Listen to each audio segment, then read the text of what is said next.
Hello दोस्तों, नमस्कार। कैसे हैं आप सब? आशा करती हूँ आप सभी ठीक होंगे। आज हम आपको पति पत्नी का सच्चा प्यार आदमी की ने कहानी एक सुनाएंगे। बहुत ही खूबसूरत लड़की से शादी की। शादी के बाद दोनों की जिंदगी बहुत प्यार से गुजर रही थी। वह उसे बहुत चाहता था और उसकी खूबसूरती की हमेशा तारीफ किया करता था।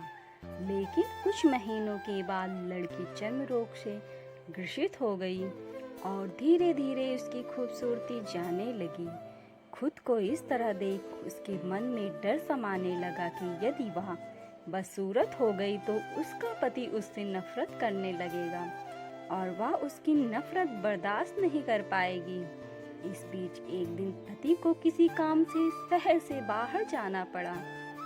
काम खत्म कर जब वह घर वापस लौट रहा था, उसका एक्सीडेंट हो गया। एक्सीडेंट में उसने अपनी दोनों आंखें खो दी, लेकिन इसके बावजूद भी उन दोनों की जिंदगी सामान्य तरीके से आगे बढ़ती रही। दोस्तों, क्या सच में लड़की के पति की आंखें चली गई थी? कमेंट में जरूर बताना।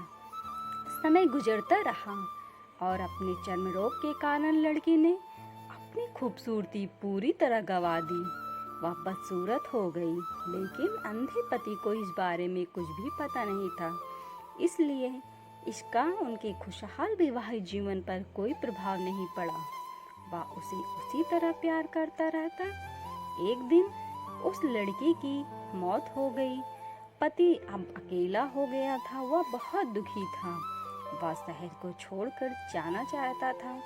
उसने अंतिम संस्कार की सारी क्रियाविधि पूर्ण की और शहर छोड़कर जाने लगा।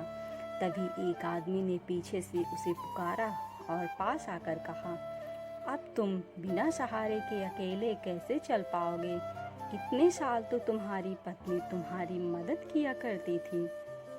पति ने जवाब दिया, दोस्त, मैं अंधा नहीं हूँ।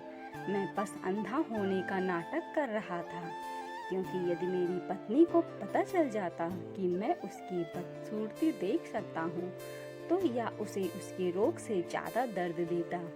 इसलिए मैंने इतने साल अंधे होने का दिखावा किया। वह बहुत अच्छी पत्नी थी। मैं बस उसे खुश रखना चाहता था। दोस्तों, इस कहानी से आपको क्या सीख मिलती है कि हमें दूसरों के साथ या पति पत्नी को एक दूसरों के प्रति किस तरह से रिश्ते निभाने चाहिए। खुश रहने के लिए हमें भी एक दूसरे की कमियों के प्रति आंखें बंद कर लेनी चाहिए और उन कमियों को नज़रअंदाज कर देना